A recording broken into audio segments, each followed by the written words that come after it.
ভারতের নির্বাচন হইল, মোদীর দল বিজেপির গোহারা হইল, সরকার হয়তো গঠন করবে কিন্তু এককভাবে সরকার গঠন করতে পারবে না। টেলিগ্রাফ একটা ভালো শিরোনাম করেছে, ইন্ডিয়া কাটস মোদি ডাউন। এই টাইটেলটাই কয়ে দিছে আসলে কি হয়েছে, কিভাবে মোদিরে সাইজ করেছে সে আলাপে পরে আসতেছি। কিন্তু এই নির্বাচনের ফলে কি কি পরিবর্তন হবে, আমার অনুমান অনেক গুরুত্বপূর্ণ পরিবর্তন হবে, সেই আলাপটা করি আসেন। প্রথমে বলে নি, ভারতের বাংলাদেশ নীতির কোনো পরিবর্তন হবে না। মোদির বদলে কংগ্রেস আসলে কিছুই বদলাইতো না। ভারতের ক্ষমতায় যদি কংগ্রেসও আসতো তাও বাংলাদেশের উপরে তার আগ্রাসন বন্ধ হইতো না। কংগ্রেস আর হাসিনার মৈত্রী দুই জেনারেশনের। হাসিনাকে ক্ষমতায় রাখা, 2014 সালের নির্বাচনে ফাঁকা মাঠে নির্বাচন করতে সর্বতভাবে সাহায্য করা, এই সবই করছিল কংগ্রেসই।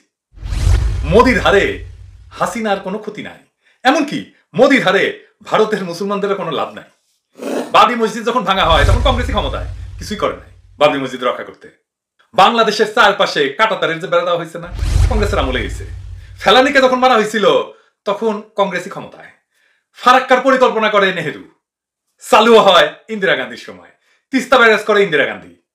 আমাদের সামনে একটাই পথ খোলা, ভারতে যেই ক্ষমতায় আসুক আমাদের ভারতীয় আগ্রাসন বিরোধী আন্দোলন বাংলাদেশে চলমান রাখা, ভারতীয় পণ্য বয়কটকে সারা দুনিয়ায় ক্রমে ক্রমে প্রবল করে তোলা, ভারতকে বাধ্য করা আমাদের সাথে নেগোশিয়েট করতে। কিন্তু তারপরেও আমাদের একটা লাভ আছে মোদির এই নির্বাচনে হারাতে, বড় লাভ। সেটা কি আসেন সেটা দেখি। ভারতের সবচেয়ে বড় শক্তি হইতেছে তার কেন্দ্রীয় শক্তি, তার সেন্ট্রালাইজড সিদ্ধান্ত নেওয়ার ক্ষমতা। এই সেন্ট্রালাইজ ক্ষমতা তার থাকে যখন ভারতের শক্তিশালী কেন্দ্রীয় সরকার দিয়ে শাসিত হয়।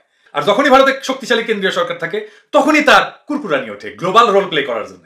ভারতের কেন্দ্রীয় সরকার এবার দুর্বল হয়েছে, মোদি থাকলেও এটা দুর্বল সরকার, তাহলে কি হবে এখন সেটা বুঝতে হইলে আসেন আমরা দেখি ভারতের শক্তিশালী আর দুর্বল কেন্দ্রীয় সরকার কখন ছিল আর সেই সময়গুলোতে তাদের বৈশ্বিক ভূমিকা কি ছিল সেটা একটু খুঁজে দেখি। আসেন, মজার জিনিস আছে, আমরা দেখা শুরু।